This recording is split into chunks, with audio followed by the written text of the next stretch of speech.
You know what happens when you put two heavyweights in the cage together. Someone's most likely going to go down and go down hard. Or what about when there's a fight before the actual fight, or even after the fight? Well, this week we have both of those examples. And we've got a first for Caposa's corner, where the fighters aren't the only ones that take a huge hit during a fight. And these are all thanks to Caposa, who every week watches nothing but MMA. So if you want more content like this, go and give him a follow on his Twitter at Grabaka_Hitman. What is going on, everyone? It's the Casual, Lawton Veerkant, and... Have you seen my sandwich, Tom? Tom, have you seen my... And I'm in London with the MMA On Point team, and this is Caposa's corner. What?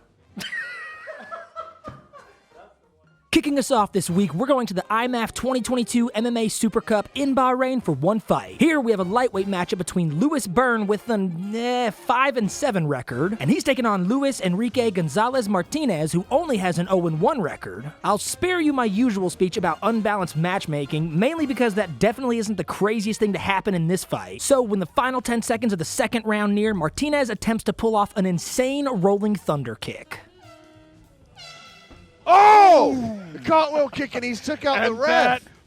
Yeah, except he nails the ref instead of Byrne, as you just saw. Scott Manhart, our innocent ref, steps in to break for the round as soon as Martinez goes for this kick, and he just gets dropped to the canvas. Now, nothing super crazy happens in the third and final round, and Burns takes it to a unanimous decision win, but as Caposa pointed out, the expression "protect yourself at all times" apparently applies to referees as well, but props to Scott for sticking through and still reffing to the final round. Now, we're gonna go take a look at Brave CF 57, also in Bahrain, where we have two fights to show you. For the first, we have a light heavyweight bout that sees Murtaza Talha with a clean 4-0 professional record, but he has an 11-0 amateur record, all of which were at IMAF tournaments from 2017 to 2020, and his opponent, Mikhail Sajiyani, has a 7-1 record. So there was apparently some bad blood between these two, because as Sajiyani is being introduced, these two almost exchange blows, but they surprisingly wait for the bell. And with just under 1 minute left in the first, Murtaza brings it to the ground and attempts a rear naked choke, but decides he's got another submission he wants to try out.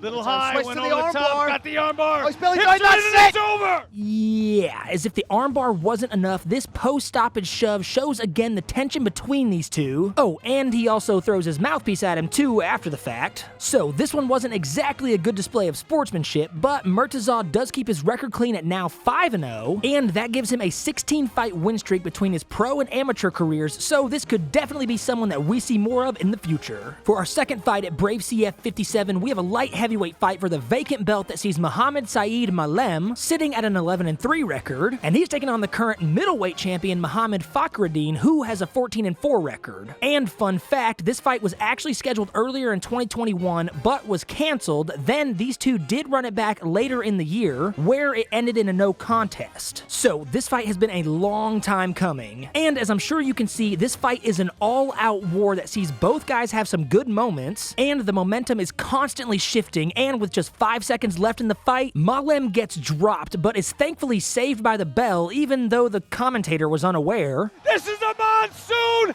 and it is over! This is not a legend! End of the rounds! This is not, oh my God! So yeah, then we get to the second round, and just a minute in, we get this. We may see a little hand feint. Oh, he dropped him again! It's almost over! Decky Larkin standing by! Oh! It is all over! And yet another surprise, we get a post-fight brawl with some of Malem's team climbing over the cage, but thankfully we have this other ref that just manhandles these two to separate, and eventually things calm down. Yeah, talk about a wild ride. Not only was this fight back and forth, but between the confused commentator, the post-fight brawl, and a quick second round finish, this one just had to make the list today. But Fakhradin does secure this win, improving his record to 15-4, and he is your new Brave CF light heavyweight champion. Next up, we have Erez FC4 in France, where we have a middleweight bout with Enki Shigimoto, who has a 13-4-1 record and actually competed on the Contender Series back in September, where he lost in just 50 seconds of the first round. And he's up against Pietro Panini, who has a 10-2-1 record and has 2 fights in Bellator from a few years ago. So with just 2 minutes left in the first round, Shigimoto gets this to the ground, and that is the slow beginning to the end for this one. one. For almost a whole minute and a half, he is just on top and throwing everything from elbows to hooks, and eventually opens Pietro up, and towards the end, the ref maybe should have stepped in a few seconds earlier. This is done. Ref, this is done. Please, finished. Oh my God, he's out bad. Yep, confirmed. Definitely should have stepped in sooner. Shigimoto just absolutely dominates most of this round, and the pressure he was putting on from top position just unfortunately couldn't be defended, and this fight is over. Shigimoto does claim this first round win though, improving his record to 14-4-1. Off to visit our friends at LFA 126 in Brazil, where we have two fights to show you. For the first, we have a heavyweight matchup between Andre Vieira, sitting at a nice 5-0 record, and his opponent, Eduardo Neves, also has a clean 5-0 record. We're getting back to our normal first round finishes, and this is the fight I mentioned in the intro where we all know what usually happens with heavyweights. So just 1 minute into this fight and someone is gonna take a fall. Oh, and there it is. Big shots. Over and out. Just an onslaught of punches from Eduardo, where one of the rights rocks him, only to be followed up by a left-to-right combo, and Vieira just collapses to the canvas. You just gotta love heavyweight fights, especially when they're just all gas from the start like this one is. But Eduardo lands this win just over a minute into this fight and keeps his record clean at 6-0. For our second fight at LFA 126, we have a welterweight matchup for the vacant belt that has Eduardo Garvon with a 13-3-1 record, and he's taking on Gabriel Bonfim, who is a very promising prospect with a clean record of 11-0. Bonfim opens his fight by giving us a beautiful display of his boxing, just landing combination after combination, but fun fact, almost all of his previous wins are by submission. And once he gets his fight on the ground and gets his back, I think he might just add one more to that list. Right there, and that's good. Big Dog called it. He trains that with Luke all the time. It is. What a fight. Over and out. Yep, go ahead and add a Darce choke to his record, and a damn good one at that. This entire fight only lasted 1 minute and 20 seconds, and like I noted earlier, Bonfim's boxing is just top notch, and he proves he's got those skills. But with having 9 of his 12 wins all be by submission, this guy is about to be a danger to some people. This is another name you need to keep your eye out for, and everyone welcome your new LFA welterweight champion. Up next, we're heading to Standout Fighting Tournament 33, also in Brazil, where we have one fight to show you. And oh yeah, it is time for Caposa's KO of the week. Here, we have a featherweight matchup that sees Jose Guriloso with a nice 7-0 record, and he's up against Victor Moraes, who has a 4-0 record. It's the million-dollar question of who's going to keep their record clean and who's going to get that first unfortunate loss. So as round 2 starts, we only get 40 seconds in, and who's your money on?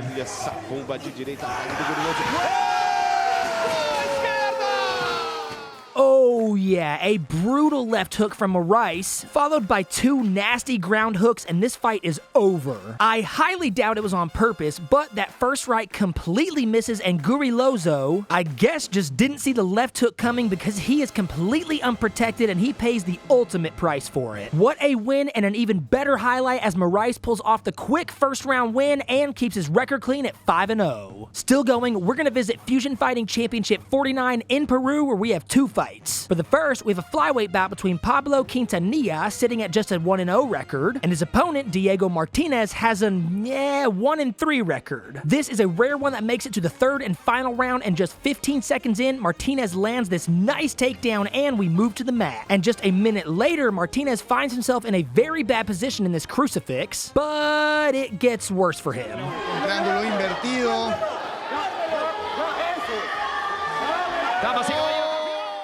Talk about a transition. Pablo, while holding the crucifix, decides to change things up and switches into an inverted triangle, and then isolates the arm and cranks it back, forcing the tap. We sadly only have this one angle, but look at how far he cranks this arm back and how high he lifts him off the canvas in the process. That just doesn't get much easier to look at, but Pablo pulls off this third round win and keeps his record clean at 2-0. For our second fight at FFC 49, we have a welterweight matchup that has Rodrigo Casio making his pro debut, and he's taking on Manuel Mesa, who has a 7-9 record. This is another matchmaking comment I will keep to myself, and as round 1 starts, we are nearing the 2-minute mark, and someone's about to eat a right hand from hell. Está pateando durísimo también, Cholo.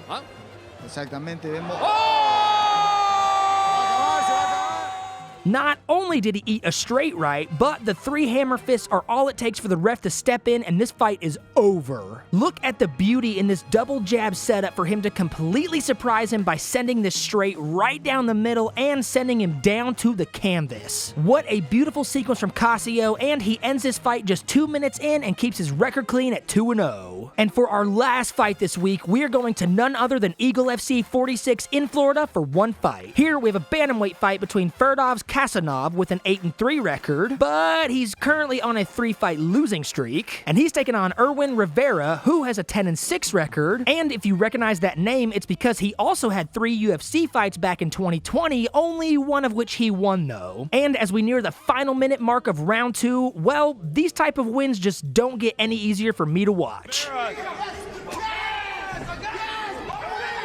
Now Hassanov is hurt, and this fight's over! Ouch. In case you missed it, that kick was a direct hit to the liver, which absolutely folds Ferdov's, and then the swarm from Rivera forces the ref to step in. You can just see the visible pain he is immediately in as that kick lands, and he is just unable to keep going. Rivera does secure the second round win though, and improves his record to 11-6. Once again, a huge shout out to Caposa for helping us with these lists every single week, and you really should go give him a follow on Twitter at Grabaka_Hitman for more clips like these, and you can show him some support by going to his Patreon at patreon.com/Caposa. And we want to give an even bigger shout out to these amazing organizations who host these events all year long, and to the fighters, winners, and losers, and we will see you all in the next video. Peace!